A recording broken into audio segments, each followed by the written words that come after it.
नमस्कार, बहुत बहुत स्वागत आपका मौसम तक चैनल पर। मैं हूं देवेंद्र त्रिपाठी और दोस्तों आज से फिर से आपको ग्राफिक्स के जरिए वीडियोस में देना शुरू करूंगा और इसमें फोरकास्ट की बात करेंगे। इस वीडियो में फिलहाल बात करूंगा साइक्लोन बिपरजॉय के बारे में, इस समय कहां पर है और कितनी संभावना, किस स्पीड से इसके टकराने की संभावना है। गुजरात के तटों के बेहद करीब पहुंच गया है। आज 15 जून है और 15 जून को जो इसकी इंटेंसिटी है वो वेरी सीवियर साइक्लोनिक स्टॉर्म की है। इस समय इसकी दूरी द्वारका और पोरबंदर से अगर हम देखें तो द्वारका से लगभग 200 किलोमीटर के आसपास है, जबकि पोरबंदर और नलिया से इसकी दूरी लगभग 300 किलोमीटर। जबकि जखाऊ पोर्ट जो ये गुजरात का है, जहां पर इसके लैंडफॉल करने की संभावना है गुजरात के मांडवी के पास, यहां से इसकी दूरी अब लगातार कम होती जा रही है क्योंकि ये बिल्कुल पास पहुंचा है। यहां पर होने के बाद ये लैंडफॉल करेगा मांडवी के बीच, मांडवी और कराची के बीचों बीच से।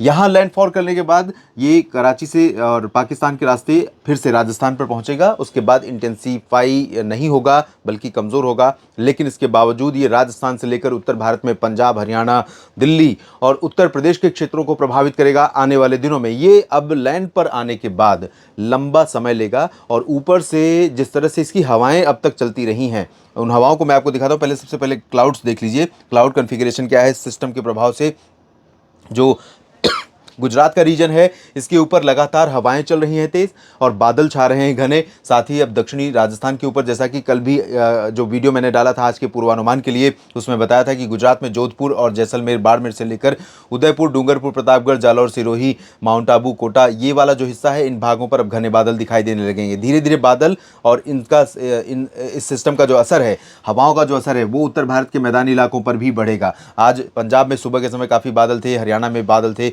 और धीरे धीरे ये बादल अभी भी दिल्ली के ऊपर छिटपुट बादल बने हुए हैं। लेकिन जब ये सिस्टम लैंडफॉल करने के बाद आगे इस तरह से बढ़ेगा, तब ऊपर जाने के बाद वापस ऐसे ही आएगा जैसे इसकी हवाएं लगातार इंडो गैंगेटिक प्लेन्स में चल रही थी।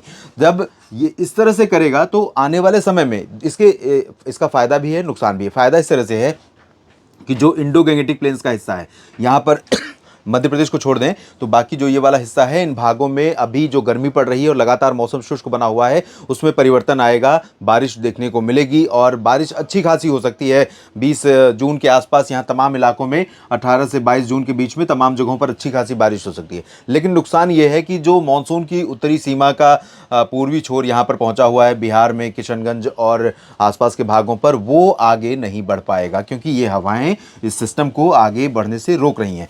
ये तूफान कमज़ोर हो जाएगा, वेलमार्क लो डिप्रेशन बनेगा, फिर वेलमार्क लो प्रेशर एरिया बनेगा। लेकिन इसके बावजूद दोस्तों इसकी इंटेंसिटी इतनी ज़्यादा रहेगी लोअर लेवल से लेकर लोअर ट्रोपोस्फियर के बीच में, यानी निचले क्षोभमंडल के बीच में, कि ये मानसूनी हवाओं को यहाँ पर आगे बढ़ने से रोकेगा और इसी वजह से मानसून में यहाँ पर विलंब भी हो रहा है। 16 जून के बाद, कल के बाद यहाँ पर मानसून थोड़ा सा प्रोग्रेस कर सकता है, लेकिन वो भी सिर्फ तराई क्षेत्रों में। हालांकि इसके अनाउंसमेंट होने के चांसेस बहुत कम है क्योंकि जब बहुत बारीक प्रोग्रेस होता है, बहुत लिमिटेड एरियाज में प्रोग्रेस होती है मानसून की, तब इसके लिए कोई विशेष अनाउंसमेंट नहीं होता कि मानसून आगे बढ़ा है, क्योंकि पश्चिमी सिरा बिल्कुल स्लगिश है, इसमें कोई ज़्यादा चेंजेस देखने को नहीं मिलेंगे। बंगाल की खाड़ी में एक नया सिस्टम बनता हुआ नजर आ रहा है और ये आगे बढ़ेगा तो ये निश्चित तौर पर मानसून को आगे पुश करने में ज़रूर अहम रोल प्ले कर सकता है। इस बीच पूर्वोत्तर भारत के क्षेत्रों पर जो मानसून जिन इलाकों में पहुंचा हुआ है, यहाँ पर काफ़ी ज़्यादा प्रभाव दक्षिण पूर्वी हवाओं का, जो ये हवाएं इस तरह से पहुंच रही हैं, इन हवाओं का लगातार यहां पर बना हुआ है। साइक्लोन बिपरजॉय से जुड़े इस ताज़ा अपडेट के इस बुलेटिन में इतना ही। लगातार मेरे साथ बने रहिए न्यूज़ मीडिया मंच और मौसम तक चैनल के साथ। अगले वीडियो में देश भर के मौसम पूर्वानुमान की बात करेंगे। धन्यवाद।